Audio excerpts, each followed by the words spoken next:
Hi guys, welcome back to our channel. నేను సింపుల్గా అయితే చెప్పేస్తాను. అఖండ 2 మూవీకి సంబంధించి ఒక అప్డేట్ అయితే, రూమర్ అయితే ఫిలిం సర్కిల్లో చాలా సర్క్యులేట్ అవుతుంది భయ్య. విన్నప్పుడైతే మైండ్ ఫ్యూజులు ఎగిరిపోయాయని చెప్పచ్చు. ఏంటంటే బాలయ్య బాబు ఈ మూవీలో అఘోర కొత్త లుక్లో కనిపిస్తున్న విషయం మనం తెలిసిందే. బాలయ్య బాబు కాశీ నుంచి ఇటు వచ్చిన విషయం తెలిసిందే.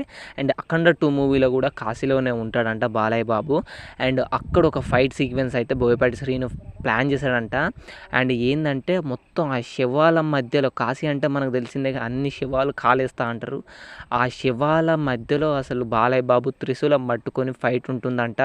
విలన్స్ని నరుకుతుంటే ఆ శవాల మీదకి వెళ్ళి నడుచుకుంటూ దూక్కుంటూ ఆ మంట, శవాలు ఘోరంగా ఉంటుందంట భయ్య. ఆ ఫైట్ సీక్వెన్స్ వచ్చేసి మొత్తం ఆ పుర్రెలు, ఆ శవాల మధ్యలో బీభత్సంగా ఉంటుందంట ఈ ఫైట్ సీక్వెన్స్ వచ్చేసి. అండ్ వింటుంటేనే గూస్ బంప్స్ వస్తున్నాయిగా. అండ్ ఈ వీడియోని బాలయ్య బాబు ఫ్యాన్స్ ఎంతమంది చూస్తున్నారు, ప్లీజ్ వీడియోని లైక్ చేసి సబ్స్క్రైబ్ చేసుకోండి ప్లీజ్.